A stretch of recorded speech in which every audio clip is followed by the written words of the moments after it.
আসসালামু আলাইকুম, আমি তানিয়া রহমান আপনাদেরকে স্বাগতম আমার কিচেনে। আজকে আমি রান্না করব স্যুপ নুডলস। তো বাচ্চাদের কিন্তু ভীষণ পছন্দ এই স্যুপ নুডলস। তো স্যুপ নুডলস রান্নার জন্য প্রথমে আমি চুলায় একটি পাত্র বসিয়ে দিলাম। এবার দিয়ে দিব পরিমাণ মতো সয়াবিন তেল। আমি এখানে 8 প্যাকেট ম্যাগি নুডলস রান্না করব, সেক্ষেত্রে তেলের পরিমাণটা আমি বুঝে দিলাম।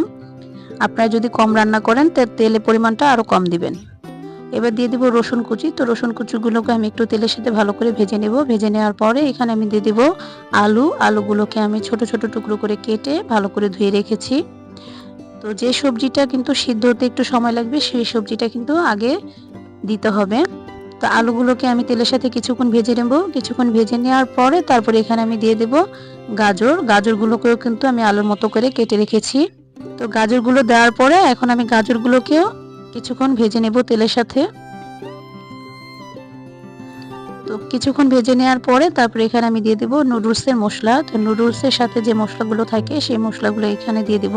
তো আমি 8 প্যাকেট নুডলস নিয়েছি। 8 প্যাকেট মশলা আছে, তো আমি 8 প্যাকেট সব দিব না, 7 প্যাকেট দেব। এখন আমি 5 প্যাকেট দিয়ে দিব আর বাকিটা পরে দেব। তো এরই মাঝে কিন্তু আমি এখানে লবণও দিয়েছিলাম, কিন্তু লবণের সিনটা কোনো রকম ভাবে স্কিপ হয়ে গিয়েছে। আপনারা দিয়ে নেবেন, লবণটা একটু বুঝেই দিবেন। পরবর্তীতে চেক করে নেবেন, যদি লাগে দিবেন, না লাগলে দিবেন না। তো প্রথমে একটু লবণটা কম করেই দিতে হবে। তো এবার আমি দিয়ে দিলাম মটরশুঁটি। তো মটরশুঁটিগুলো আমার ফ্রোজেন করা ছিল, সেখান থেকেই দিয়ে দিলাম। তো আমি কিছুক্ষণ নেড়েচেড়ে সবকিছু ভালো করে নেড়েচেড়ে মিশিয়ে নেওয়ার পরে এবার আমি দিয়ে দেবো এখানে টমেটো সস এবং সয়া সস। তো টমেটো সসটা আমার একটু কম পড়ে গিয়েছে, কারণ টমেটো সসটা শেষ হয়ে গিয়েছিল, আপনারা আরেকটু বেশি করে দিবেন। তো এবার আমি সয়া সস দিয়ে দিব 3 চামচের মতো। তো এই সসগুলো দেওয়ার পরে আমি আবার সবকিছু নেড়েচেড়ে মিশিয়ে নেব।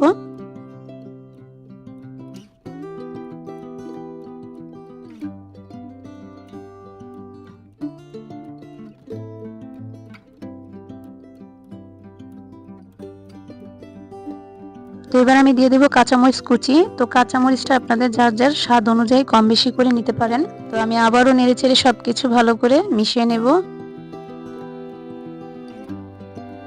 তো এবার আমি দিয়ে দেব পেঁয়াজ কলি। তো পেঁয়াজ কলি যাদের পছন্দ না তারা স্কিপ করতে পারেন।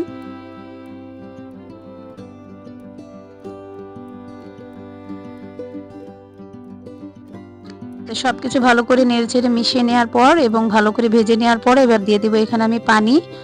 তো আমি এখানে 8 প্যাকেট নুডলসের জন্য 16 কাপ পানি দিলাম। 1 প্যাকেট নুডলসের জন্য 2 কাপ পানি দিতে হবে। তো আমি পানিটা মেপে দেখালাম না, আমি আগে থেকে মেপে রেখেছি। তো পানিটা বলক আসার পরে এবার আমি নুডলসগুলোকে দিয়ে দেব। তো নুডলসগুলো আমি কিন্তু আগে থেকে ভেঙে রেখেছি। দেওয়ার পরে এখন আমি ঢাকনা দিয়ে ঢেকে দেব সিদ্ধ হওয়ার জন্য। তো চুলার আঁচটা কিন্তু একটু কমিয়ে রাখতে হবে, না হলে কিন্তু পড়ে যাবে। ঢাকনা দিয়ে ঢেকে দেওয়ার পরে কিন্তু পড়ে যাবে চুলার আঁচ বাড়িয়ে রাখলে। এই তো নুডলসটা সিদ্ধ হয়ে গিয়েছে। তা আমি কিন্তু এরই মাঝে চেক করে দেখেছি লবণ একটু কম হয়েছে, তার জন্য আমি আরেকটু লবণ দিয়েছিলাম।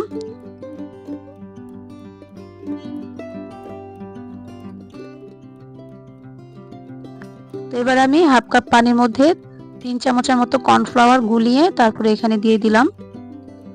তো যখন ঝোলটা গাঢ় হয়ে আসবে তখন কিন্তু নুডলসটা নামিয়ে নেব।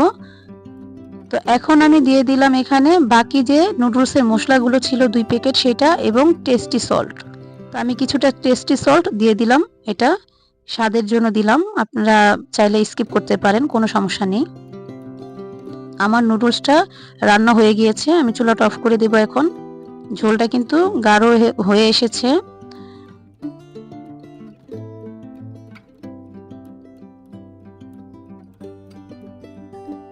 এই তো হয়ে গিয়েছে। এই যে পরিবেশন করে নিলাম, দেখতে পাচ্ছেন কতটা সুন্দর হয়েছে, আর খেতেও কিন্তু মাশাআল্লাহ অনেক ভালো হয়েছিল। তো সবাই ভালো থাকবেন, সুস্থ থাকবেন, বিদায় নিচ্ছি। আসসালামু আলাইকুম।